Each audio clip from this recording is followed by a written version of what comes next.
Star Wars 7x7, episode 2197. We're continuing our conversation about Dave Filoni as the storytelling heir apparent to George Lucas's legacy. And today we're going to focus on a particular aspect of Dave Filoni's experience that, from a certain point of view, might be considered to be better off, better positioned at this point in his career than where George Lucas is and was. Punch it.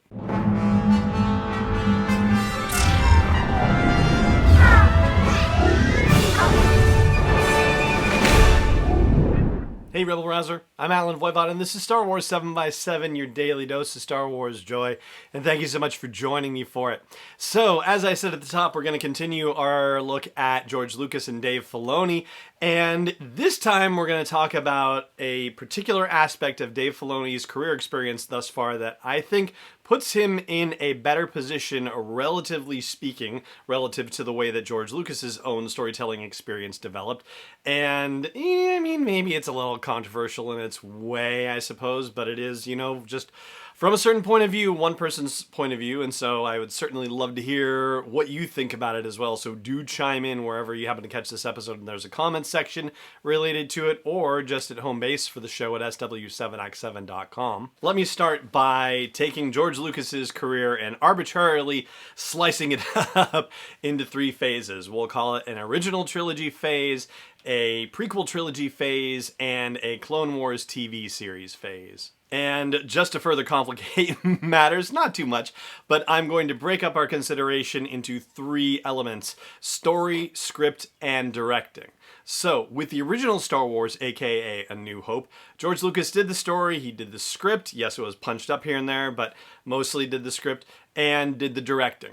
In Empire, he did the story, and he did not do the script, and he did not do the directing. And with Return of the Jedi, he did not do the directing, he did the story again, and he co-wrote the script, alright? So, as Lucas progressed through the original trilogy, he became more comparatively hands-off, and yes, he kind of got back in a little bit with Return of the Jedi, but still managed to, allow his story to be told by other people. And maybe you can kind of see where I'm going to go with this now. With the prequel trilogy, he directed all of them, he did the story for all of them, he did the scripts for all of them, with the exception of Attack of the Clones, which was co-written with Jonathan Hales, and yes, there were other punch-up things happening. Tom Stoppard, I believe I heard, was involved, the playwright Tom Stoppard. At one point, I think Carrie Fisher even took a couple of passes at things here and there, but for the prequel trilogy, he definitely took more control of the project than he had with the original trilogy. And then you have the third phase of his creative Star Wars storytelling, which would be the Clone Wars. And for that, he was, I'll say, largely hands-off. And what I mean by that is that he was not doing scripting, he was not doing directing, and yes, he may have had influence with the story, but he was more hands-off with the Clone Wars series than he was with any of those other two major Star Wars storytelling creative phases of his life. Now, let's compare and contrast with Dave Filoni's Star Wars storytelling career, and just to even things out, I'll divide it into three phases. We'll talk about the Clone Wars time, we'll talk about Star Wars Rebels, and then we'll talk about the post-Rebels time period, which would be Resistance and The Mandalorian. So when it comes to Clone Wars, Dave Filoni was a supervising director for the entirety of the run, and there were other writers and other directors involved, and obviously he was working with Lucas and he was working with all of these other creatives, but he was not the, one person doing the story and doing the writing and doing the directing. So yeah, he directed some episodes, he wrote some episodes, but he was largely part of a bigger creative process and was helping, along with George Lucas, to guide all of these other creatives in the building of the Clone Wars series. And then you move into the Star Wars Rebels period, and he was the supervising director for that series for the first 2 seasons only, and then Justin Ridge took over as supervising director for seasons 3 and 4. There was some concern at the time that Dave Filoni was, quote-unquote, stepping down or something like that, and there was a tweet that I saw referenced in a story online. I know that sounds sketchy already. Promise you it's not. Where Pablo Hidalgo basically responded and said, nobody's stepping down, Justin is stepping up.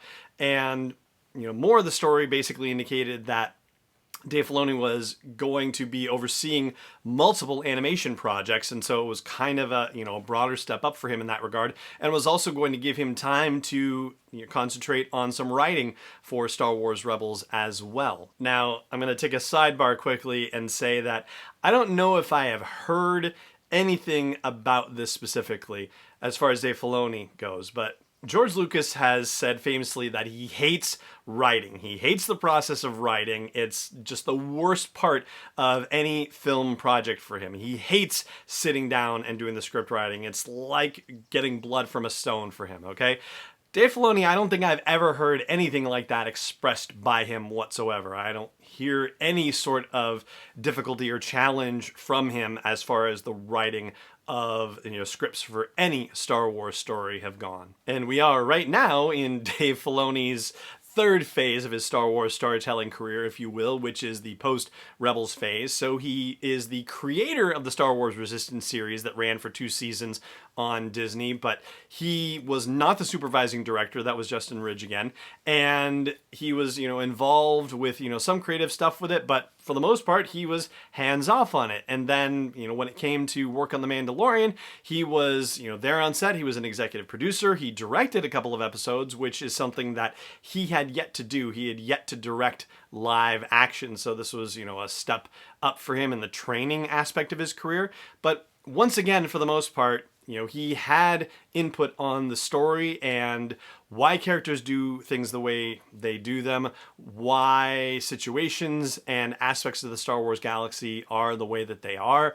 But he's also working with a whole raft of other creatives to make things happen.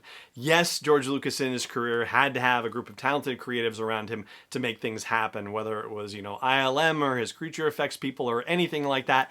To be sure, that is absolutely the case, and I am not, trying to, cast aspersions in that regard. I'm only talking about just the creative storytelling aspect, and directing is a big part of that as well.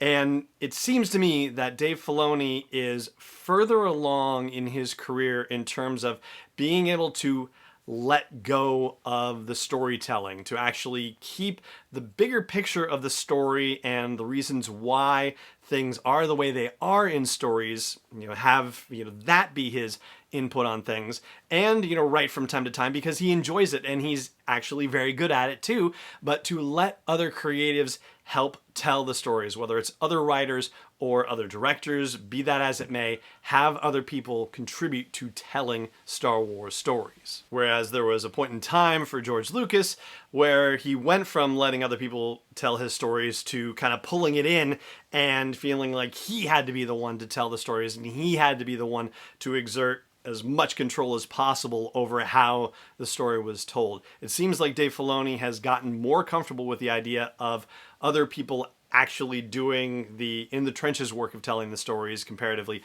than Lucas was at similar points in their career development. And that's probably a function of just how their careers went as well. I mean, Lucas is very entrepreneurial, as we've talked about, and he was part of, the new Hollywood movement in the 70s where they were trying to wrest control of filmmaking away from movie studios. And so it's an entirely different kind of experience compared to how Dave Filoni came up through the animation system and was working on things like Avatar: The Last Airbender and other shows. And yeah, it's a whole different kind of way of thinking. And so I'm not saying that, one particular career path is better than the other career path. And certainly George Lucas has made a lot more money in that regard based on, what he did and how he did it and thinking about the contractual things that he negotiated with 20th Century Fox back in the day. And for Dave Filoni to do anything like that, he would probably have to, go away from Star Wars and create his own thing entirely, which I have a feeling that were he to ever do that, he would be quite capable of pulling something like that off. I have, a lot of faith in the guy. But ultimately, I think what I'm trying to get at is that Star Wars seems to be at its best when other people are telling its stories with creative input and direction at a high level from people who are so deeply vested in the story that they can help guide it and craft it and create it. And so I feel like Dave Filoni is very well positioned, and having been taught by the maker himself, has been very well schooled to enable the next generation of Star Wars storytelling to happen.